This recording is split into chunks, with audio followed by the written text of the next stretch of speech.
What's up, guys? All right, look, it's been a minute since we had a video. Today, at least as of the time of recording this, it is Easter. Well, Easter for me. I'm an Eastern Orthodox Christian, so our calendar is a little different than most of the Western world. But today we celebrate Easter, or as we call it, Pascha.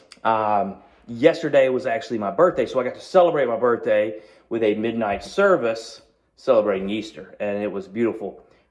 If you have never been to an Orthodox church's Easter service, I would really encourage you to do that at some point. Just this ancient religion, it's just quite amazing and beautiful. Now, what's some other things going on? Well, I'm currently renovating a building that I will be moving my clinic into. We've kind of outgrown the current space, and I know this is a good thing, but it always makes me a little leery because I've always been extremely careful with businesses and wanting to keep my overhead low. But sometimes, you've got no choice but you either grow or you die. And, we're turning away so many new patients. It breaks my heart to tell people no. So anyway, I'm hoping we can expand a little bit and grow the practice some more. And that will be a good thing, I hope. I do worry, though, that already the building I have is going to be too small. But that's okay. We'll approach that as we get there. I'm also working on another plan that maybe I can help get some specialists into the area. As I practice in a small rural part of Mississippi, we don't have a lot of specialist care. And it would be nice to have some other options for my patients so they wouldn't have to travel places, to see like a cardiologist or to see, maybe a surgeon or gastroenterologist or something like that. Maybe we can start getting some more procedures done locally. So anyway, there's just some things, I'm planning. Like I find myself, if I don't have some kind of goal to aim for, something to, I don't know, I don't want to say build, but create maybe or something like that, then I just kind of get dulled out. So I like having, something to aim for, something to be reaching for, something that might even seem to be a little bit risky. And I think that a lot of people aren't living their life with that kind of, purpose. And maybe it's not for you. Like, and I'm not saying everybody should go out and start businesses or do anything like that. Don't do anything financially risky or whatever. But I'm just saying that, your life should have some type of purpose, some type of drive.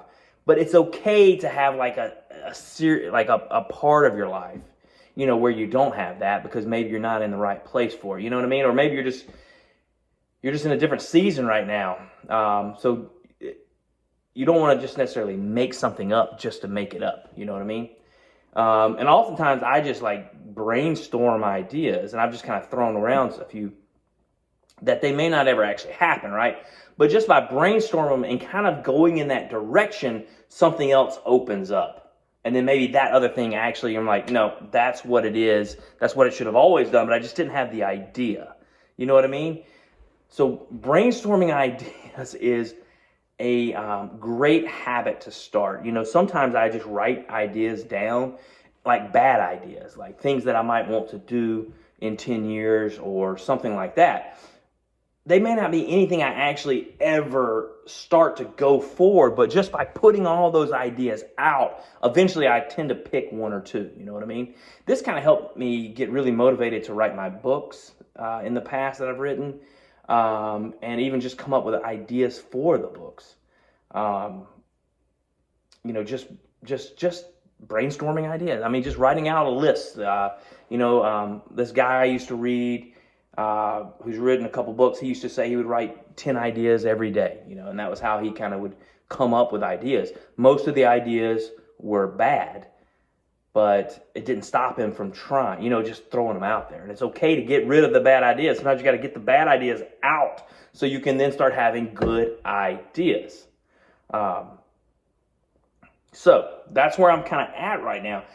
So I'm not, haven't forgotten you guys or this channel, but right now I've just been extremely busy with work. Not an excuse. Everybody's busy. I know I hate saying that. It's like a good busy though. It's like I'm very happy with the clinic that we have built.